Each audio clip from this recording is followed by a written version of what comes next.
மாண்புமிகு மன்னராட்சி முதல்வர் அவர்களே, உங்க ஆட்சியை பத்தி கேள்வி கேட்டா மட்டும் ஏன் சார் உங்களுக்கு இவ்வளவு கோபம் வருது? நீங்க ஒழுங்கா ஆட்சி நடத்திருந்தீங்கன்னா பெண்கள் பாதுகாப்பு ஒழுங்கா இருந்திருக்கும், சட்டம் ஒழுங்கு சரியா இருந்திருக்கும். பச்சை பிள்ளைங்க, படிக்கிற பிள்ளைங்க, சின்ன பொண்ணுங்க, வீட்டில் இருக்கிற பொண்ணுங்க, வேலைக்கு போற பொண்ணுங்கன்னு இவங்க எல்லாருக்கும் நடக்கிற கொடுமைகளை சொல்ல முடியல சார். என் நெஞ்சில் குடியிருக்கும் என்னுடைய தோழர்களுக்கும் தோழிகளுக்கும் என்னுடைய வணக்கம் வணக்கம் வணக்கம்.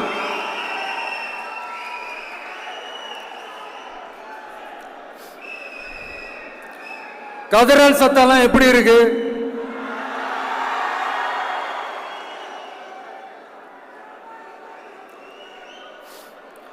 தமிழுக்கு அமுதென்று பேர், அந்த தமிழ் இன்ப தமிழங்கள் உயிருக்கு நேர்.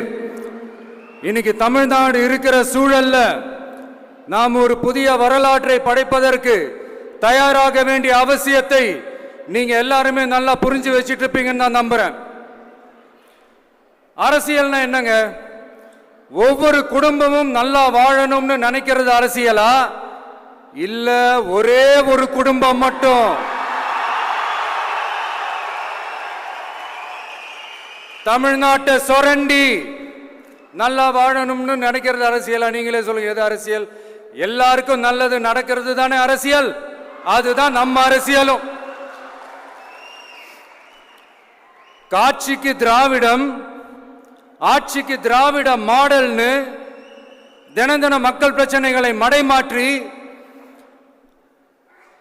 மக்கள் விரோத ஆட்சியை மன்னராட்சி போன்று நடத்துற இவங்க நமக்கு எதிராக இவங்க பண்ற செயல்கள் ஒன்னா ரெண்டாங்க. மாநாட்டில் ஆரம்பிச்சதுங்க.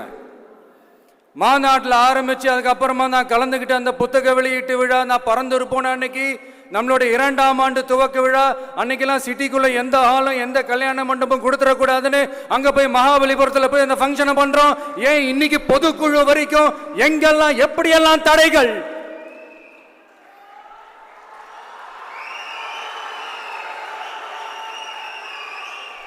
ஆனா அத்தனை தடைகளையும் தாண்டி நம்மளுடைய தோழர்கள் சந்திப்பு நிகழ்ச்சிகள், மக்கள் சந்திப்பு நிகழ்ச்சிகள் தொடர்ந்து நடந்துகிட்டு தான் இருக்கும். அது தொடர்ந்து நடக்கும்.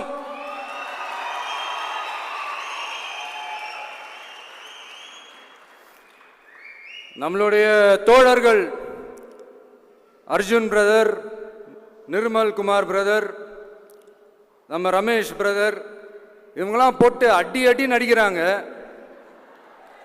நாமளும் அதே மாதிரி அடிக்கணுமான்னு மனசுக்குள்ள ஒரு யோசனையா தான் இருக்கு.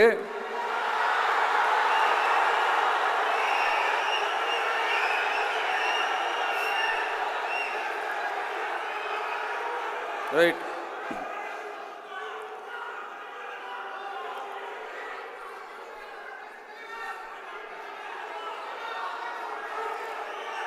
ஓகே, ரைட்டு, புரிஞ்சிச்சு.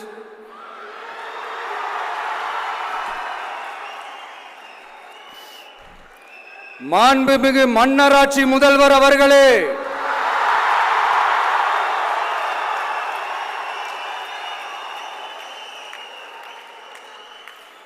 மாண்புமிகு திரு முத்துவேல் கருணாநிதி ஸ்டாலின் அவர்களே,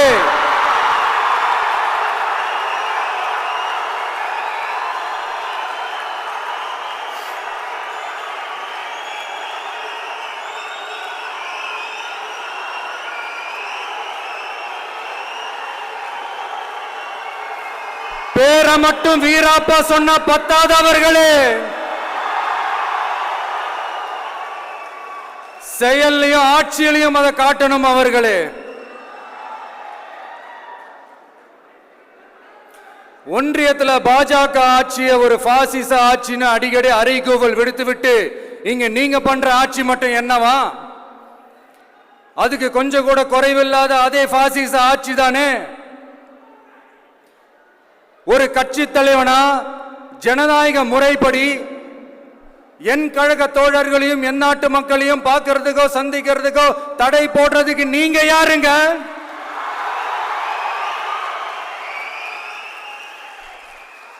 தடையை மீறிய மக்களை பார்க்கணும்னு முடிவு பண்ணிட்டா போயே தீருவேன். சட்டத்தை மதிக்கணும்ன்ற ஒரே காரணத்துக்காக தான் அமைதியா இருக்கிறேன்.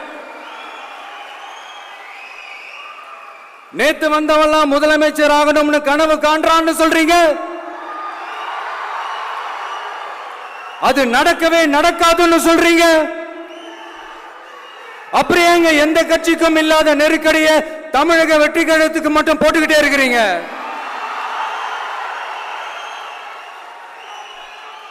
அணை போட்டு ஆத்த வேண்டும்னா தடுக்கலாம், காத்த தடுக்க முடியாது. அதையும் மீறி தடுக்கணும்னு நினைச்சீங்கன்னா சாதாரணமா இருக்கிற காத்து சூறாவளியா மாறும், ஏன் சக்தி மிக்க புயலா கூட மாறும்.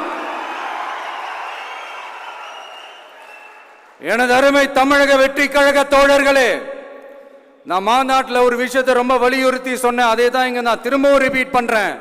இந்த மண் பிளவுவாத சக்திகளுக்கு எதிரான மண், சகோதரத்துவ மண், சமய நல்லிணக்கத்தை பேணும் சமூக நீதிக்கான மண். இதை நம்ம பாதுகாத்தே தீரணும். உங்க எல்லாரையும் வேண்டி வேண்டி கேட்டுக்கிறேன்.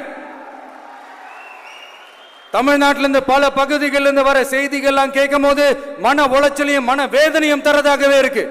சட்டம் ஒழுங்குன்னு ஒன்று இருக்கிறதாவே தெரியல. அதுக்கெல்லாம் இந்த கரப்ஷன் கபடதாரிகள் கவர்மெண்ட் தான் காரணம். இந்த நிலைமை மாறணும். அதுக்கு இருக்கிற ஒரே வழி, இங்க உண்மையான மக்களாட்சி மலரணும். அது வரணும்னா இவங்கள மாத்தணும்.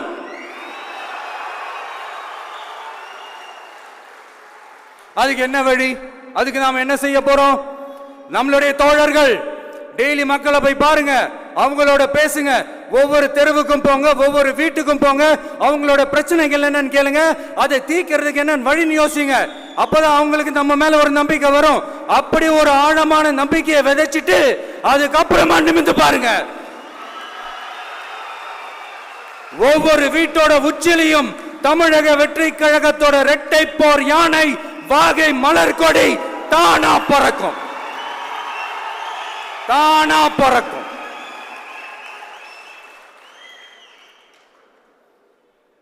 மாண்புமிகு மன்னராட்சி முதல்வர் அவர்களே, உங்க ஆட்சியை பத்தி கேள்வி கேட்டா மட்டும் ஏன் சார் உங்களுக்கு இவ்வளவு கோபம் வருது? நீங்க ஒழுங்கா ஆட்சி நடத்திருந்தீங்கன்னா பெண்கள் பாதுகாப்பு ஒழுங்கா இருந்திருக்கும், சட்டம் ஒழுங்கு சரியா இருந்திருக்கும். பச்சை பிள்ளைங்க, படிக்கிற பிள்ளைங்க, சின்ன பொண்ணுங்க, வீட்டில் இருக்கிற பொண்ணுங்க, வேலைக்கு போற பொண்ணுங்கன்னு இவங்க எல்லாருக்கும் நடக்கிற கொடுமைகளை சொல்ல முடியல சார்.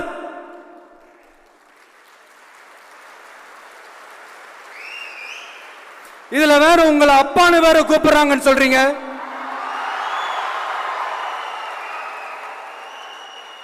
தினம் தினம் உங்களுடைய இந்த கொடுமைகளை அனுபவிச்சுட்டு இருக்கிற என்னுடைய சகோதரிகளான தமிழ்நாட்டு பெண்கள் தான் உங்களுடைய அரசியலுக்கே ஒரு முடிவு கட்ட போறாங்க, உங்களுடைய ஆட்சிக்கே ஒரு முடிவு கட்ட போறாங்க, உங்களுடைய இந்த அரசியல் வாழ்க்கைக்கே ஒரு முடிவு கட்ட போறாங்க. சரி, பெண்களோட லைஃப் தான் இப்படி போராட்டமா இருக்குன்னு பார்த்தா இங்க எத்தனை போராட்டங்கள்? பரந்தூர் போராட்டம், அரசு ஊழியர்கள் ஆசிரியர்கள் போராட்டம், போதைப் பொருள் எதிர்ப்பு போராட்டம், வரி உயர்வு போராட்டம், மீனவர்கள் போராட்டம், போக்குவரத்து ஊழியர்கள் போராட்டம், சாதிவாரி கணக்கெடுப்பு போராட்டம், சாம்சங் தொழிலாளர்கள், டங்ஸ்டன், விவசாயிகள் போராட்டம், மின்கட்டண உயர்வு எதிர்ப்பு போராட்டம், இஸ்லாமிய அமைப்புகள், செவிலியர்கள், மருத்துவர்கள், இந்த மாதிரி போராட்டங்கள். இதெல்லாம் சும்மா சாம்பிள் தான். இது இன்னும் சொல்லிட்டே போலாம், இந்த நாள் பத்தாது. ஆனா இந்த எல்லா போராட்டங்களுக்கும் தமிழக வெற்றி கழகம் கூட நிற்கும்.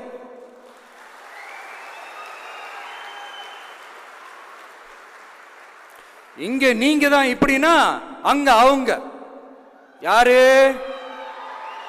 உங்க சீக்ரெட் ஓனர். அவங்க உங்களுக்கும் மேல மாண்புமிகு திரு மோடிஜி அவர்களே,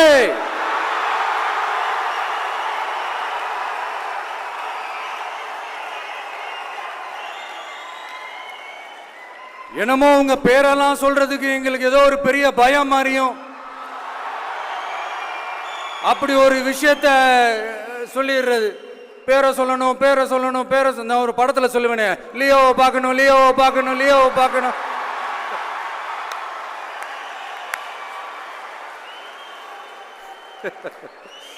இல்ல இல்ல, சத்தியமா அப்படிதாங்க இருக்கு. சென்டர்ல ஆள்றவங்கன்னு சொல்றோம். சென்டர்ல யார் ஆள்றா? காங்கிரஸா? இங்க ஸ்டேட்ல ஆள்றவங்கன்னு பேசுறோம். இங்க யார் ஆள்றா? அதிமுகவா? அப்புறம் என்ன பேரை சொல்லணும் பேரை சொல்லணும்? எனக்கு புரியலையே. நீங்க தானே கேட்டீங்க, வச்சுக்கோங்க.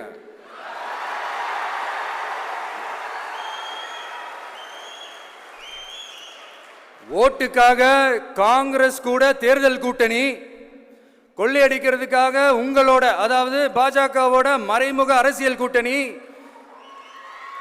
இப்படி உங்க பேரை சொல்லியே மக்களை ஏமாத்துறதும், உங்க பேரை சொல்லியே மக்களை பயமுறுத்துறதும், இப்படி இந்த கரப்ஷன் கபடதாரிகளுக்கு மறைமுகமாக உதவும் உங்க அரசுக்கு ஏஞ்சி தமிழ்நாடு தமிழர்கள்னாலே அலர்ஜி.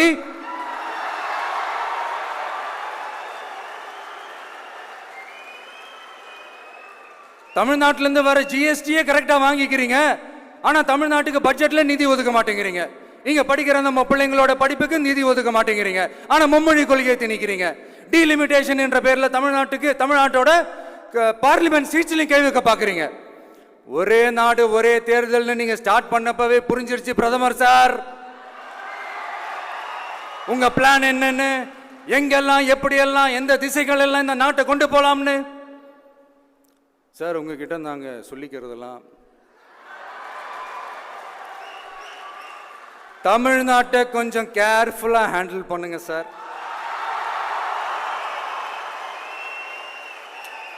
ஏன்னா தமிழ்நாடு பல பேருக்கு தண்ணி காட்டின ஸ்டேட் சார், பல பேருக்கு தண்ணி காட்டின ஸ்டேட் சார். பார்த்து சார், பார்த்து செய்யுங்க சார், மறந்துடாதீங்க சார்.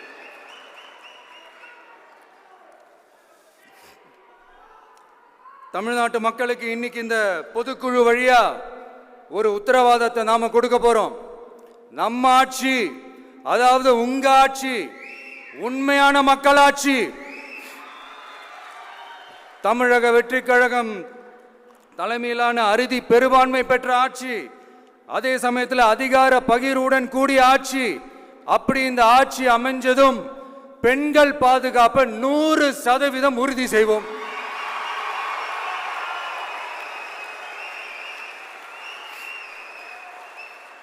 சட்டம் ஒழுங்கு ரொம்ப முறையா ஸ்ட்ரிக்டா வச்சிருப்போம். கல்வி, சுகாதாரம், மருத்துவம்னு அத்தனையிலையும் ரொம்பவே கவனம் செலுத்துவோம். அதுவும் எல்லாருக்கும் ஈஸியா ஈக்குவலா கிடைக்கிற மாதிரி செய்யறது தான் நம்ம டார்கெட்.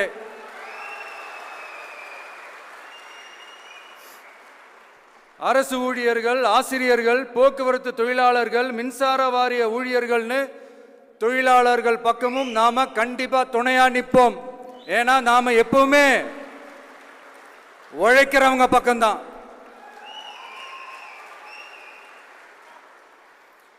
நம்ம தமிழ்நாடு விவசாய பூமி, இயற்கை வளங்கள் நிறைந்த மண்.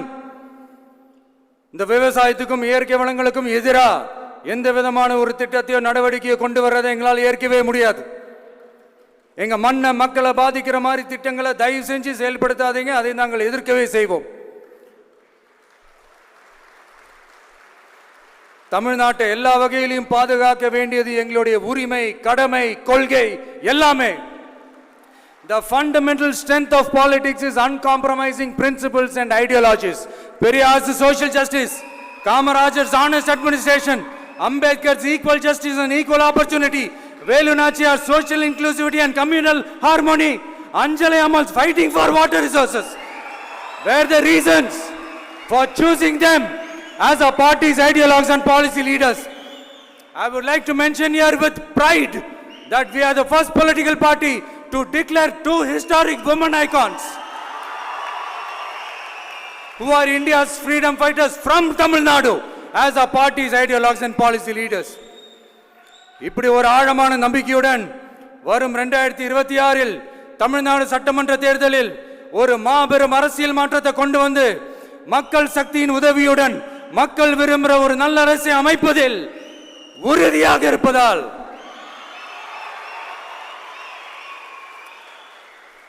அதை தடுக்கிறதுக்குன்னு சில பேர் பகல் கனவு காண்பார்கள் இல்லையா?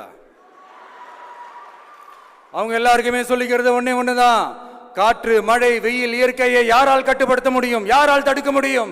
இவை எல்லாம் கடவுளால் உருவாக்கப்பட்டவை. அப்படிதான் எம் மக்களுக்கான அரசியலையும் யாராலும் தடுக்க முடியாது. அரசியல் சூறாவளியையும் தேர்தல் சுனாமியையும் தடுப்பார் எவர். அப்படிதான் எம் மக்களுக்கான அரசியலையும் அந்த வெற்றியையும் யாராலும் தடுக்க முடியாது. அப்படி தடுக்கணும்னு நினைக்கிறவங்களோட கனவு ஒரு நாளும் மெய்ப்படாது. Before concluding my speech, few words from William Blake. Men may come, men may go, but I go on forever.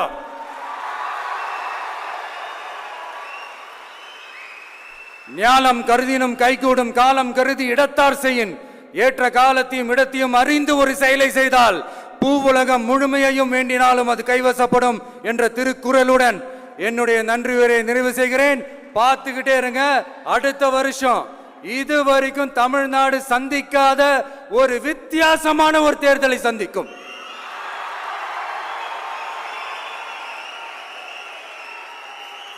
ரெண்டே ரெண்டு பேருக்கு நடுவுல தான் போட்டியே. ஒன்னு டிவிகே, இன்னொன்னு டிஎம்கே.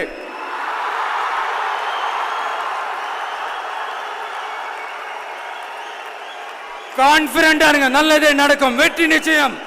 மீண்டும் சந்திக்கும் வரை நன்றி, வணக்கம்.